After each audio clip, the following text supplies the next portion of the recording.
You're about to play an unfinished level from The Last of Us Part 2.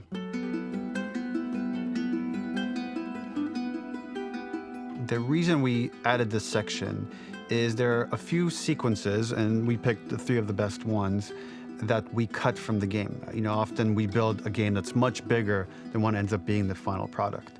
They were months away from being finished, but we wanted to give you an insight of what it's like when we built a game, because often we have this whole thing constructed and it doesn't have final art or audio or dialogue. And here you get to see the building blocks of what it's like when we first string a bunch of these levels together. This is the intro to the first deleted level, and this one is the roughest of the 3. We wanted to show more of how Jackson operates. So this is the festival where Ellie ultimately kisses Dina. This sequence would have come very late in the game as a flashback sequence while you're in the farm with Dina. And we wanted to show what is the rest of Jackson doing, and wanted to put on the stick, make it interactive. So you could see when you're outside, there are all these almost like carnival games that you can play. You could mix drinks, you could play with these kids that are playing a sort of clicker Marco Polo, sit down and listen to conversations. And all the different interactions were first or second pass, very, very early passes. The building blocks are there, but nothing is final. And ultimately, while we were very excited by this sequence, it's pretty fun and lighthearted. It just slowed things too much as we're barreling towards the end of the story at this point. So again, reminder, rough, missing audio, missing animation, missing gameplay tweaks, missing dialogue, but pretty representative of what it would have been. So enjoy.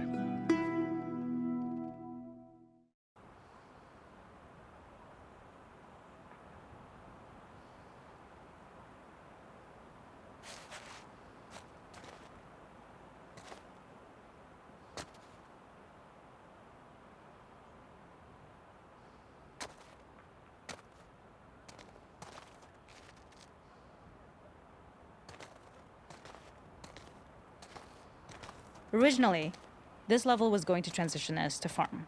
We would go all the way through to the dance, where Ellie and Dina share their first kiss. Then we would play through farm, and when Ellie plays the guitar at night, she would remember the Seth incident. So, the opening for this was a little tricky. We needed it to match at least a little what you might expect emotionally coming from prior beats, because we were already purposefully disorienting you in time and space. Remember, you just came from this huge fight. To jump straight into it would have been a little too jarring. After some back and forth, we rooted it in Ellie's nerves, calling back to her hands shaking in the theater. But this time, for a much more innocuous reason we'll find out later. She's nervous because she has a crush on Dina, who is the only reason why she's here at the dance. Something we really wanted to do was highlight the way their lives had turned upside down since she went down this path. We had this idea of recontextualizing all of our usual gameplay mechanics that were designed for really violent ends.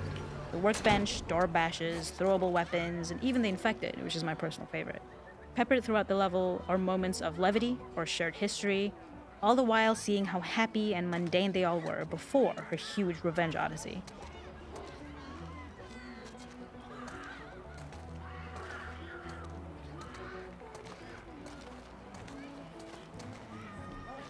It is not a festival without one of these throwing games. This one, of course, uses our throwable system where you're often chucking explosive things or stunning things, but for a more wholesome purpose, although some people take this game really seriously. A fun aspect of this is if you did well, you could win a toy here. Ellie would place it in her pocket. If you had done this, you'd find the toy with JJ, the baby, later back at the farm. When we cut this, the toy made it through anyway because it was so cute. It is the same one you see on the tractor at the farm. Ollie the elephant.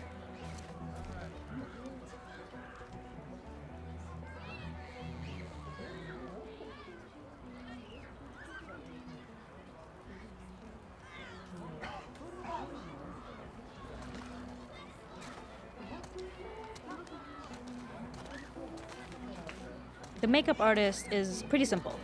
It's one of those little in-game scenes we peppered in to make it feel like Ellie had roots in the town. Hallie, our writer, mentioned that in her mind, an ex-girlfriend of Ellie's tattooed her arm to cover up her scar. So we figured this might be the only time you get to see that. We wanted to hint at it and allude to it and make it feel like there had been so much more that had been happening and so much more that Ellie threw away.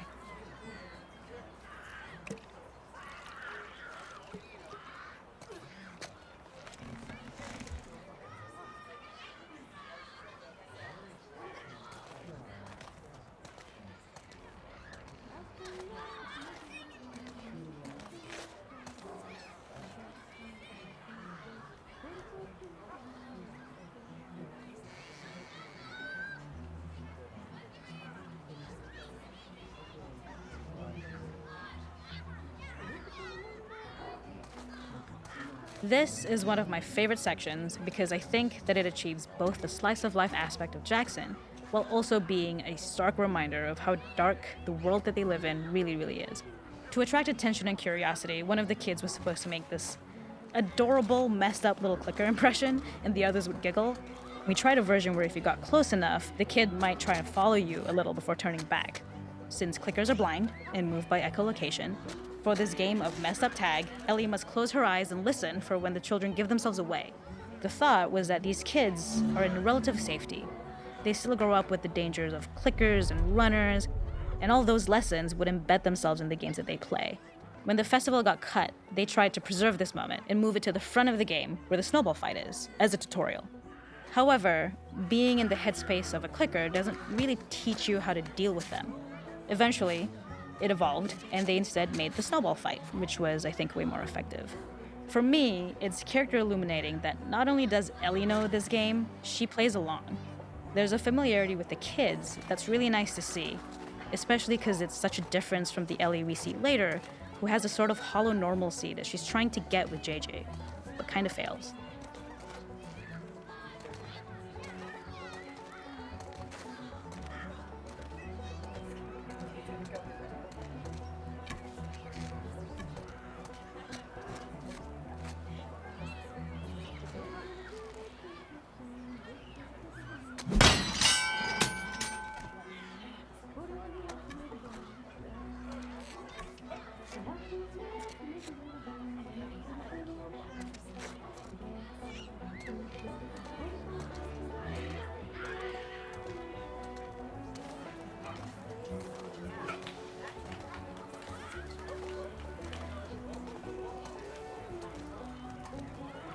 We use our workbench a lot to make a lot of things that kill and maim and hurt people.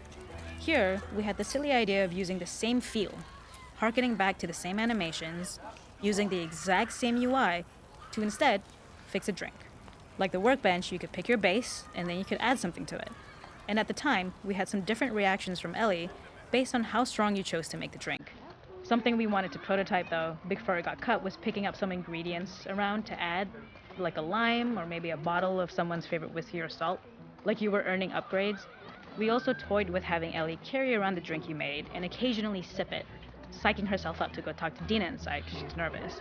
It got too noodly though,